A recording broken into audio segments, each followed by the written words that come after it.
Bonjour les Sagittaires, j'espère que vous allez bien. Je suis ravie de vous retrouver pour le complément de tirage pour le mois d'août. On va laisser parler les messages, ils vont être ciblés, je ne sais pas ce qui va ressortir. Je vous mets toujours la promo ici pour le rose amour. Et pour commencer face caméra, j'utilise l'oracle des nuits blanches. C'est mon petit chouchou du moment, je l'adore.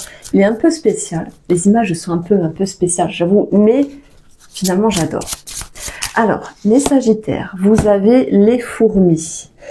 Ah, c'est pas facile ça, les fourmis, c'est pas facile. Ça nous parle de travail en fait, de travail, d'organisation, de réorganisation, de travail d'une manière hiérarchique. Enfin, je sais pas si on peut dire ça pour les fourmis, d'un travail en commun, de pouvoir mieux récolter le fruit de ses efforts en étant avec d'autres personnes. Et ça me parle d'un travail méticuleux. C'est peut-être vous-même avec vous-même, ça peut être vous-même avec une personne ou un travail. Et puis les fourmis, on a quelque chose de petit et de costaud. Hein, c'est vrai que des fois, c'est incroyable de voir un tout petit insecte porter lourd par rapport à son poids. Donc, on va regarder ce qui ressort avec le tarot. Alors oui, je suis en train de me taper une barre dans ma tête parce que l'année dernière, j'ai eu une invasion de fourmis, ça a été la cata. Là, en face de moi, il y a une armoire, il y a mon stock d'oracle, enfin une partie, etc.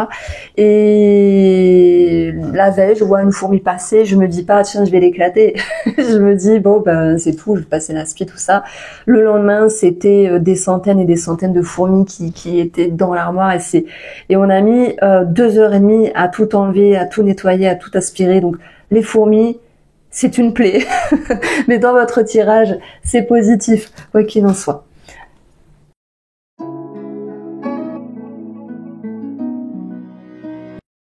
Alors, les cartes sont posées ici, et je vais commencer par la première carte du tarot.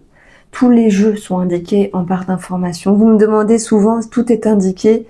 Alors, le chevalier d'épée, il est sympa dans le sens, il a plein d'idées, il est très vivace, il est très énergétique. Alors oui, le problème c'est qu'il peut en avoir plein dans la tête. Attention au surmenage, c'est possible.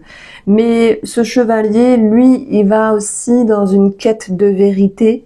Vous connaissez cette phrase, prêcher le faux pour avoir le vrai. Parfois ça prend un petit peu du temps à se mettre en place, mais il y a cette vérité qui se fera en fait. On est dans des épées, on est dans la lumière, on est dans de la communication. Si on parle d'une vérité, ça peut être une vérité vis-à-vis d'une personne autour de vous qui pourra se faire ici.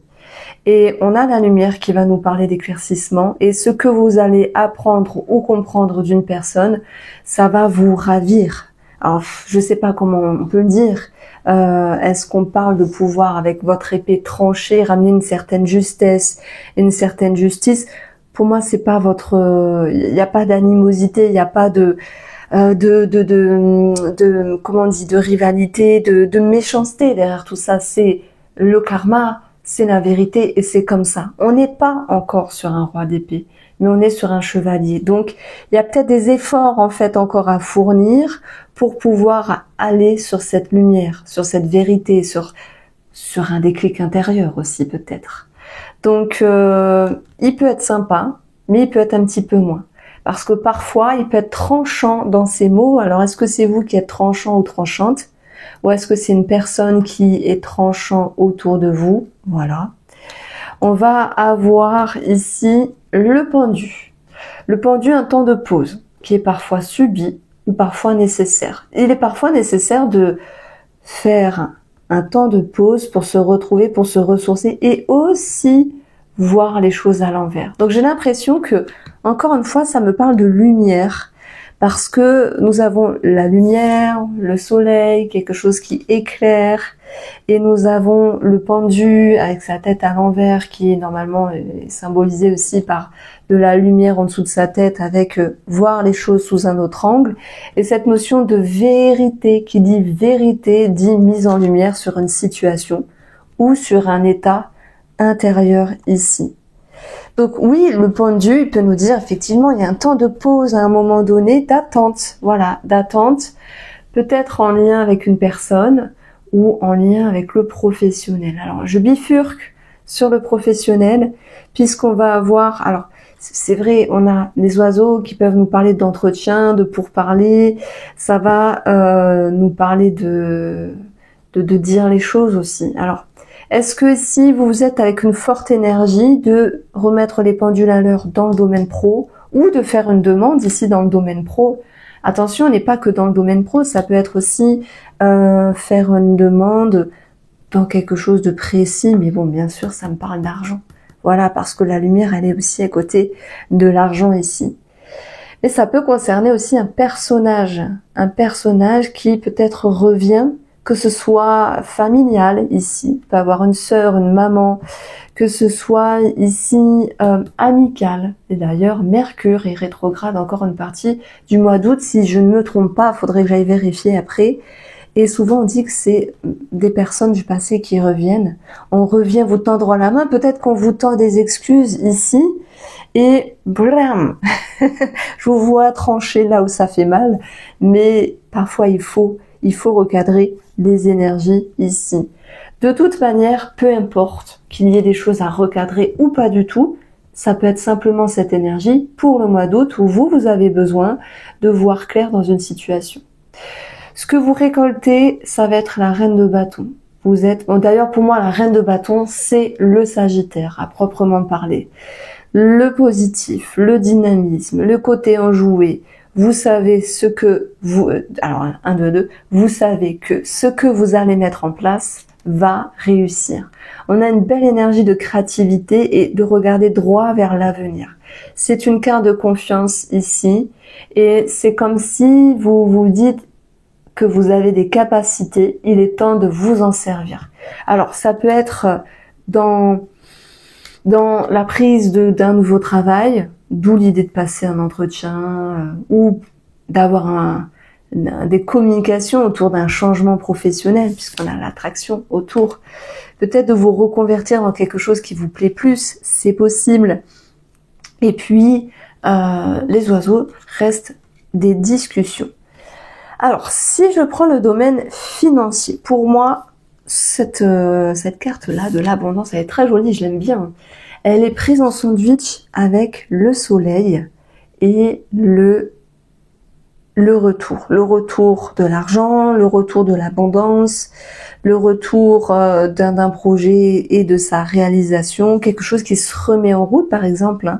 Vous avez mûrement réfléchi, vous avez pris le temps de peser le pour et le contre, par rapport à un investissement ou un projet financier. Et là, vous vous dites, bah, c'est bon, je me relance, voilà, parce qu'il y a des choses qui sont possibles. Donc, il y a tous les espoirs qui sont permis derrière tout ça. On parle d'une sécurité financière qui revient ici. Et on va avoir, malgré tout, l'idée de chute. La chute, c'est lorsque l'on tombe et lorsqu'on se relève. Donc la chute, ça peut être aussi l'idée de tromperie ou de se tromper vis-à-vis de quelque chose ou de quelqu'un.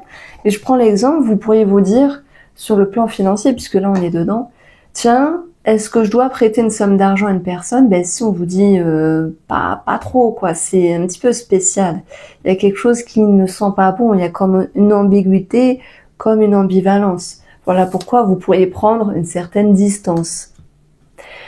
La chute, ça peut être quelque chose de difficile, mais on voit que l'abondance revient ici. Donc il y a cette capacité de se relever d'une période désagréable sur le plan financier. On va avoir également sur une autre lecture peut-être quelque chose avec une somme d'argent et une maman. Ça peut être une maman qui vous aide financièrement par exemple, ou vous qui aidez une maman. Si ça reste que dans le cadre familial, je dirais ça va. Mais dès lors qu'on va dans le plan amical ou connaissance avec une notion d'argent, on nous dit ici, attention, posez-vous, pesez le pour et le contre et voyez ce qu'il faut faire ou pas avec cette personne. Pour moi, ça me dit non, parce que on a la chute ici. Je pense que aussi, vous voulez vous préserver, vous préserver. D'ailleurs, le pendu, c'est aussi... D'ailleurs, ça me fait rire parce que c'est Alors j'avais lu une phrase il y a X années dans un livre de tarot. Le pendu parfois ressort pour nous protéger parce qu'il est dans l'inaction. Soit il a besoin de réfléchir, soit il y a quelque chose qui ne se fait pas pour X raison, pour votre bien.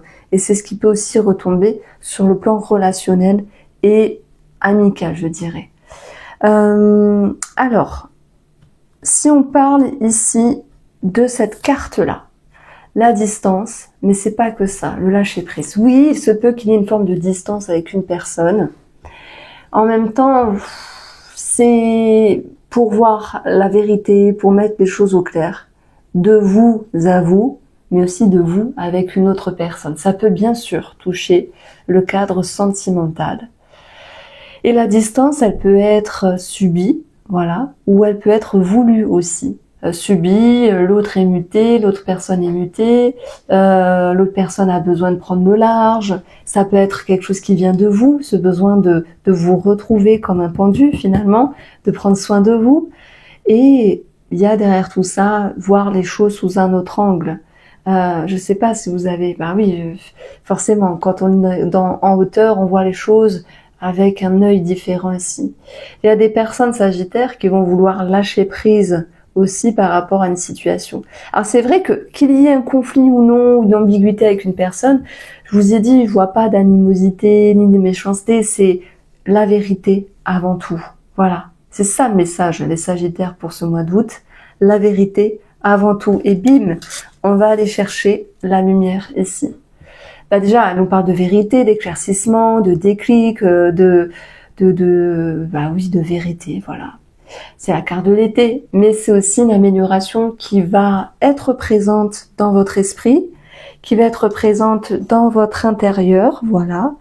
Et puis, je dirais qu'il y a comme un déclic aussi sur le plan relationnel ou sentimental, qui vous permet vraiment d'être mieux avec vous-même, qui vous permet aussi de vous retrouver et de regagner une certaine aisance, une certaine sécurité ici.